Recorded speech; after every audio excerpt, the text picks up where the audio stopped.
Olá! Hoje vamos mergulhar fundo no cenário da cibersegurança para 2025. A gente se baseou em várias fontes, né? Cypher, Prosegur, PwC, alguns artigos acadêmicos, Instituto Atlântico e também dados do IPEA. Exato. E o panorama, bem, é de atenção máxima. Pois é, o CTIR-Gov, que é o Centro de Resposta do Governo, apontou quase 1 milhão de ciberataques só no Brasil em 2024. Isso é um aumento de 48% em relação ao ano anterior, é muita coisa. Um salto enorme. E o principal método continua sendo o roubo de dados. E olha, as pequenas empresas, a situação é crítica. O Fórum Econômico Mundial fala em 71% delas em risco. Então, o nosso objetivo aqui é entender melhor, né, as ameaças que estão surgindo, o papel da IA nisso tudo, o fator humano que sempre volta e, claro, as estratégias essenciais. Vamos tentar desempacotar isso? Bora lá. Começando pelas ameaças, então. Os dados da PwC são bem claros. A maior preocupação no Brasil são os ataques ligados à nuvem. 56% disseram isso. E também violações por causa de terceiros, 44%. Globalmente, os números são um pouco menores, 42% e 38%, mas ainda assim muito altos. Sim, e o mais irônico, talvez, é que são justamente as áreas onde as empresas admitem que estão, menos preparadas. Exatamente. E os ataques estão ficando mais sofisticados. A inteligência artificial está sendo usada para isso também, infelizmente. E o custo, né? O custo médio global de uma violação de dados já passa dos 3 milhões de dólares, segundo a PwC. É um prejuízo gigantesco. É. E a razão desse aumento todo, ela é complexa. A gente está vendo uma expansão, dramática da superfície de ataque. Como assim, superfície de ataque? Basicamente, todos os pontos por onde um ataque pode entrar. E isso aumentou muito por causa da própria IA, da migração para a nuvem que todo mundo está fazendo, da internet das coisas, sabe? Aqueles dispositivos conectados, geladeira, relógio. E também o trabalho remoto, que virou padrão para muita gente. Entendi, faz sentido. E tem um ponto da PwC que eu acho fascinante, que é a diferença na percepção de risco. No Brasil, 65% dos executivos de tecnologia colocam o risco cibernético como prioridade máxima. Ok, esperado, né, pessoal de TI? Pois é. Mas quando você olha para os líderes de negócio, esse número cai para 46%, quase metade. Nossa, que diferença! Mostra que a cibersegurança ainda não é vista por todos como o que ela realmente é. Um desafio central para o negócio, para a estratégia, para a continuidade, não é só coisa de TI. E falando em tecnologia, você mencionou IA. A inteligência artificial generativa, a GenAI, está em todo lugar e ela está revolucionando a segurança, Mas tem o outro lado da moeda. Exato. A PwC ouviu executivos de segurança no Brasil e 68% deles disseram que a GenAI, na verdade, aumentou a superfície de ataque, ampliou os riscos. E a Cypher também nota uma coisa interessante. O uso crescente de dados sintéticos. Dados que não são reais, mas imitam os reais para treinar as IAs de defesa. É uma corrida armamentista digital, né? É onde a coisa fica realmente complexa. Sem dúvida. É o grande paradoxo da IA. Por um lado, é uma ferramenta de defesa incrível. Detecta ameaças numa velocidade que a gente nem acompanha. Mas, ao mesmo tempo, é uma arma poderosa para quem ataca. Facilitando criar o quê? Phishing, deepfakes. Exato. É phishing super convincente, deepfakes em escala massiva. Coisas que antes eram difíceis, agora ficam mais fáceis e baratas de fazer.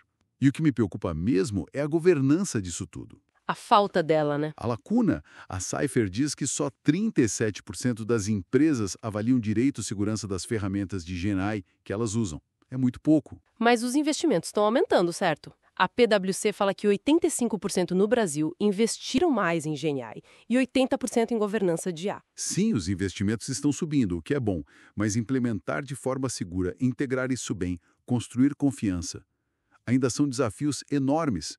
Não basta comprar a ferramenta. E no meio dessa tecnologia toda, a gente sempre esbarra nele. O fator humano.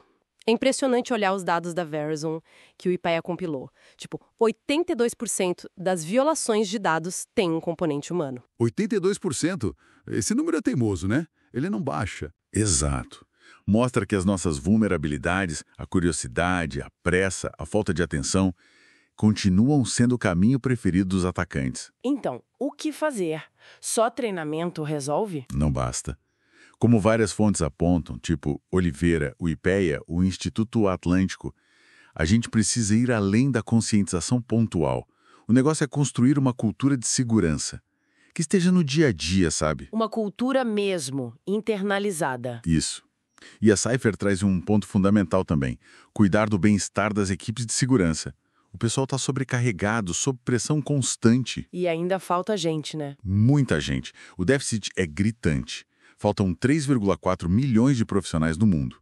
No Brasil, segundo a IS2 e o IPEA, são 312 mil vagas abertas. É um problemão. O que nos leva a uma mudança de foco interessante que a Cypher e a PwC notaram.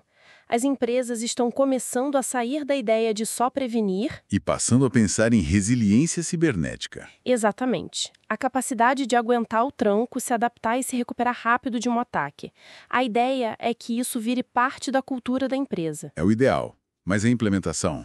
Pois é, a implementação ainda está engatinhando.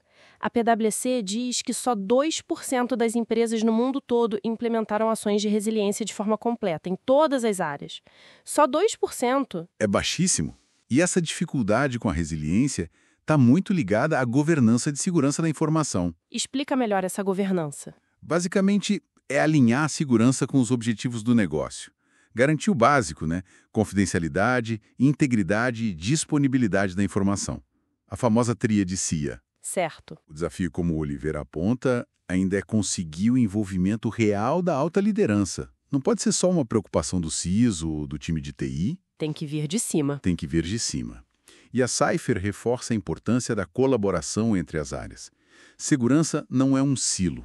E, claro, as regulações ajudam. A LGPD aqui no Brasil, por exemplo, segundo a PwC, deu um empurrão importante para aumentar investimentos e melhorar a governança. Bom, para a gente resumir, então, o cenário para 2025 é de ameaças crescendo e ficando mais espertas, né? A IA com esse papel duplo, ajudando e atrapalhando.